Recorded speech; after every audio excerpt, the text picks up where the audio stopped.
महंत बलविंदर सिंह, चेला महंत इंद्रजीत सिंह, निर्मल संप्रदाय संघ चेतन मठ से।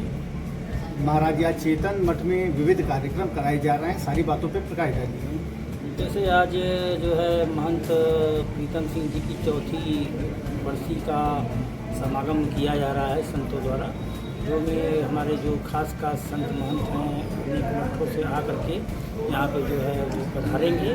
और इसमें से खास मिर्ज़ापुर से आए हुए हमारे जो खास हैं महंत श्याम सुंदर सिंह जी महाराज, वो हमारे साथ बैठे हुए हैं और इनका विशेष अरदास और सारी चीज़ों पर प्रकाश डाला जाएगा कि आज कार्यक्रम चलेगा। और महाराज जी, एक विशाल भंडारे का भी आयोजन चेतन मठ में किया जा रहा है, और क्या कहना चाहेंगे? बस हम चाहते हैं कि जो हमारे जो भक्तजन हैं, जो हमारे सहयोगी हैं, वो आकर के हमारे आमंत्रण पर गुरु घर का मतलब प्रसाद पावें और गुरु घर की कृपा प्रसाद आशीर्वाद प्राप्त करें। महाराज जी, आज के कार्यक्रम में कहाँ से महाराज उपस्थित हो रहे हैं? बनारस के सभी गणमान्य मठों से, मंदिरों से, जहाँ जहाँ भी इस मठ का अपना चलता है व्यवहार, उस सबसे आ जाएगा। समाज को क्या संदेश देना चाहिए? समाज को देना है कि संत जो हैं वो कभी मरते नहीं हैं, वो तो एक शरीर का मतलब देह त्याग करते हैं, बाकी तो उनकी आत्मा हमेशा मतलब उसी जगह रहती है जहाँ पे वो स्थापित रहते हैं। बस धन्यवाद। महाराज जी, महंत प्रीतम सिंह जी महाराज के बारे में कोई ऐसे विचार जो आप साझा करना चाहें?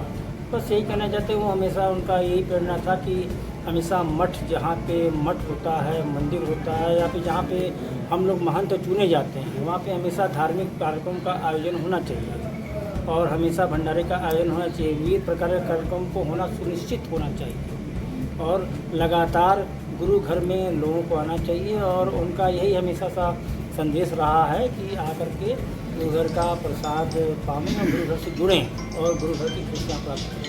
आज की पुण्यतिथि के पुनीत कार्य में क्या कुछ विशेष होने वाला है? तो विशेष तो जो है आज लंगर का भंडारा चलेगा, जो अनवरत चलता रहेगा और जो जगह जगह से मठ मंदिर से मठ संत महंत महापुरुष आए हुए हैं, वो जो है प्रसाद ग्रहण करेंगे।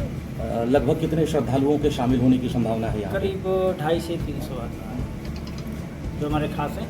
कुछ चीज़ें हमारे महाराज जी बताएंगे इस मठ के विषय में। जी, बहुत बहुत धन्यवाद। परिचय दीजिएगा। मेरा परिचय यह है कि जो इस स्थान की ब्रांच चेतन मठ वाराणसी की ब्रांच मिर्ज़ापुर में है, उस जगह का मैं महंत हूँ।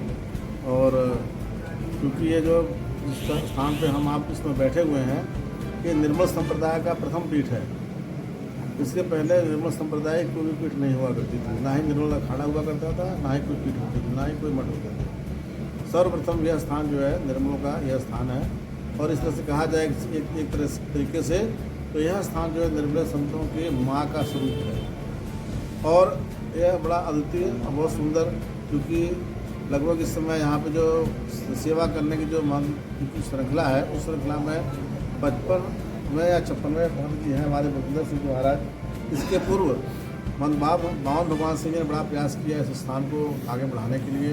उसके उपरांत उनके परम शिष्य स्वामी जी महाराज, हमारे आदरणीय महंत इंद्रजीत सिंह जी महाराज, जिन्होंने बहुत ही अथक प्रयास किया इस स्थान को आगे बढ़ाने के लिए, संगत से मिल करके और उपरांत उसके जो है हमारे स्मृति शेष, हमारे पूजनीय और मेरे बहुत ही जो है अजीज मित्र और निर्मल संप्रदाय, बड़ा अच्छा प्यार जिनका था, महंत प्रीतम सिंह जी, जिन्होंने अपने जीवन में बड़ा अच्छा इस स्थान को बनाने का प्रयास किया और इस कंस्ट्रक्शन को बनाने का प्रयास किया। और उसके साथ साथ धर्म का प्रचार, सेवा का प्रचार, विद्या का एक जो से हमारे गुरबाणी में कहा गया है कि सेवा, सत्संग, सिमरन और त्याग, और साथ साथ समाज के लिए, धर्म के लिए, देश के लिए बलिदान करने की जो प्रेरणा, वो महंत प्रीतम सिंह देने के लिए बहुत प्रयास किया। और उन्हीं के पद चिन्हों पर आज हमारे जो बलविंदर सिंह जी महाराज शास्त्री जी हैं और इनके गुरु भाई हैं, सभी लोग मिलकर स्थान को उसी तरीके से चला रहे हैं। और दूसरा यहाँ पे जो है ऐतिहासिक स्थान इसलिए है कि बहुत पहले यहाँ पे गुरुदास जी महाराज वो अज्ञातवास में यहाँ पे आए हुए थे। गुरु घर के बहुत ही प्रेमी थे वो, और अज्ञातवास में रहने के बाद फिर यहाँ से वो पंजाब चले गए। और यहाँ पे फिर उसी परंपरा के अंतर्गत पांवटा साहब से गुरु गोविंद सिंह जी महाराज जी ने 5 अपने सेवक भेजे थे विद्या पढ़ने के लिए।